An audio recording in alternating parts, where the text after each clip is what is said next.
Sanibonani babukeli, nginamukele ku-channel yethu AZ Nohlonze Trending News.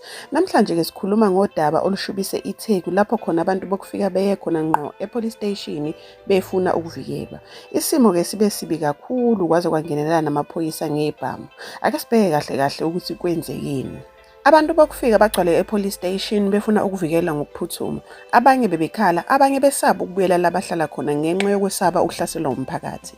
Kubikwa ukuthi ke abantu bangaphezulu kuka-100 bafike eDurban Central Police Station befuna amaphoyisa ukuthi angenelele. Bathi impilo yabo isengcupheni njengoba kunama-march nezikhalo ekhuluma ngokuthi ke abantu bokufika bangekho emthethweni mabahambe eSouth Africa.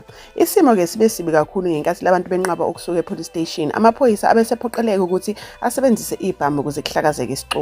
Abantu bagijimile kwaba nesiphithiphithi nje esikhulu kanti ke kube ukuthi kukhona nabantu abalimele. Abanye abantu bokufika bathi sebake bahlaselwa nangaphambilini bashaya kanti nembhalo yabo egunyaza ukuthi bebe kuleli yadatshulwa. Bathi ke abasazizwe bephephile emphakathini futhi bafuna uhulumeni angenelele ngokusheshsha. Ngemva kwalesi sigameko ke abanye babo balale ngaphandle kweDiakonia Center ngoba besaba ukubuyela lapho behlala khona.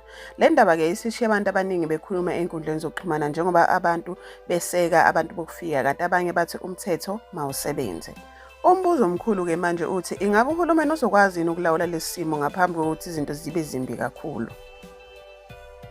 Bafuna i-answers from ugovernment abaxelele into nokubana where to from here and ugovernment abaxelele into nokubana uzaba protecta njani.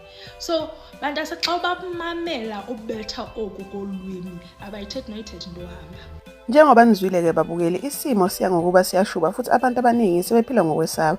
Umbuzo omkhulu ke manje uthi ingabe lokho kuzophela kanjani? Ingabe uhulumeni uzongenela ngokusheshsha ngaphambi kokuthi izinto zibe zimbi kakhulu futhi nina nibona kanjani ngalolu daba? Ngabe abantu bokufika kufanele bavikelwe ngokuphelele noma umthetho kufanele usebenze kulabo abangekho emthethweni? Bengicela ke babukeli nishiye imbono yenu kuma comments ngoba ngifuna ukuzwa ukuthi ingabe nicabangani ngalokho kwenzeka eThekwini. Ngiyabonga ngokubukela, sizobonana kwenye ivideo eshisa ikhotha.